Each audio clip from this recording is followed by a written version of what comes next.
Look at that thing. What's up, dog? Look at this guy. In your face. Chihuahua with no expression. Actually, he's a Chorky. It's real cool.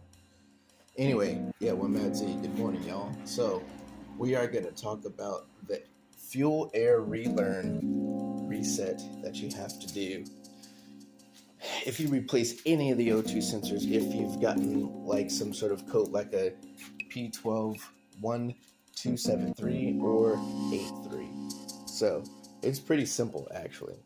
Let's talk about that. What, generally speaking, that code winds up being from, and it is not actually a problem with the car. It's that the person that did the repair did not reset the fuel air relearn. All right, so basically you're gonna cut the car on, blah blah blah, and you're gonna let it run until it gets to about operating temperature. So I would say somewhere where it kind of creeps up to about right here, up to that point. Zoom in a little bit, like right up to that point, right there. You disconnect the mass airflow sensor, and then you come back in the car and you start it back up, and within about 5 to 7 seconds, it's going to throw a check engine light. When you see the check engine light, you cut it off. And so you'll go through, you'll run the scan, and it's going to give you some different codes. And it should be for the air fuel and mass airflow. It should be for the gas and the air, basically. Connected to OBD. Okay, and essentially, you clear those codes, and then you start the car. And you let it run for about 5 minutes. Essentially, what that did was erased all the not necessarily the fuel tables, but the long-term, short-term fuel trims, which is based on the air and the fuel mixture. It's basically what tells the car how to disperse the fuel throughout the system. So after about 5 minutes or so, then you can basically drive the car, and you drive the car normal for about 2 miles. And then steadily you kind of give it gas in different situations. And then after about 30 minutes of driving, your short-term, long-term fuel trims should be right on point. Let's do this here. Boom. Alright, so right now it's telling me that 12.2, which is where a battery should be, coming off the battery. So that's nice. I can see it active. It's real-time stuff. Real-time info. Okay, all my O2s, primary, secondary.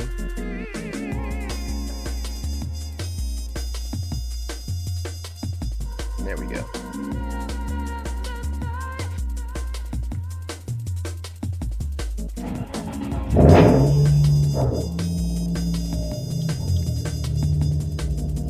Straight away, the startup is so much easier. It's less labored, and it really wasn't labored. You could tell that just it didn't get enough fuel at startup. Startup is completely different this time, and so right here, my short-term fuel trims are close within a couple points of each other at any given point. Once it warms up, it balances out, which is really nice. See, it's already starting to try to do that. So right now, the tune and everything is running perfect. I'm so sad that I didn't do this earlier, and I should have done that after I did that exhaust repair. That was over a month ago. And right around that time, that's when I started getting that pesky code, and I was like, all right, tracking this down. There shouldn't be any kind of exhaust leak. There shouldn't be any kind of O2 sensor thing. Okay, let me, just figure this out. It took me forever to do that, but now I'm so glad that I did.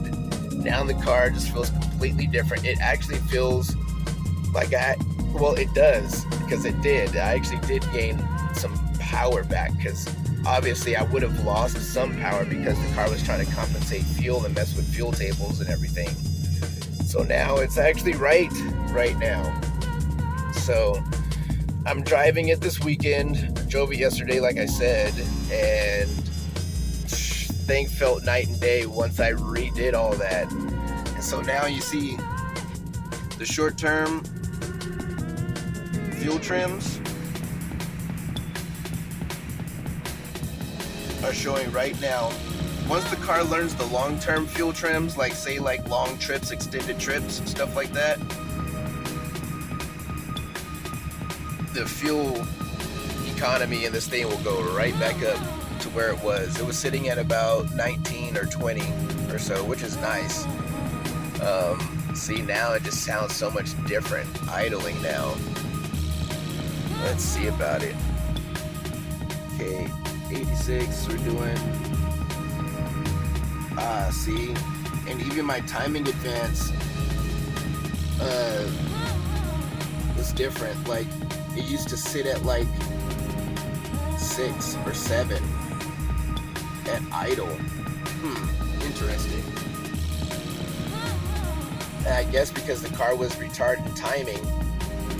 Wow, so yeah, I definitely was losing power there. And that would explain picking up a few degrees of timing advance. Now that's why the car actually picked back. Probably, man, maybe 10, 15. Who knows? I don't know. But anyway, now the car feels right. Now I'm like, yeah, I definitely want to put this on the dyno now. So I might be doing that at the beginning of the year. I need to do that because now this thing is running right.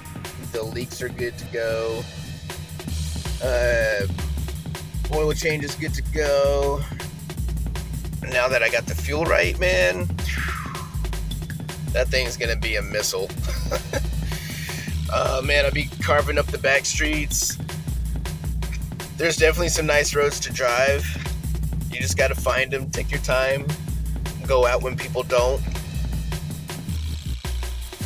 Alright, so basically after that relearn, you gotta take it on about a 20-minute drive, which is what I did.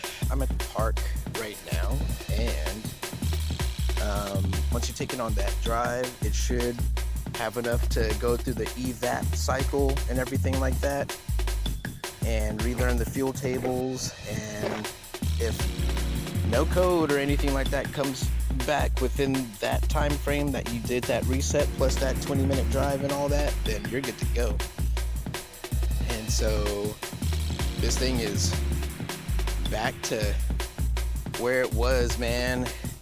I could just tell, like, at least I think it was pulling out at least 4 degrees of timing out of it, and it was putting more fuel on the passenger side and taking fuel out of the driver's side, which is why it was more smoky on the passenger side and not smoky at all on the other side, you know? So very, very important to always remember to do that, to reset the computer. Do a relearn procedure. Anytime you change out any exhaust component or repair something, you gotta do that. You gotta make sure you do that. But anyway, alright, we're gonna get back into the car and we're gonna split down the road and get home and enjoy Sunday. Y'all do the same. Be safe out there, and if y'all have any questions, just pop it in the comment then. Alright, peace out.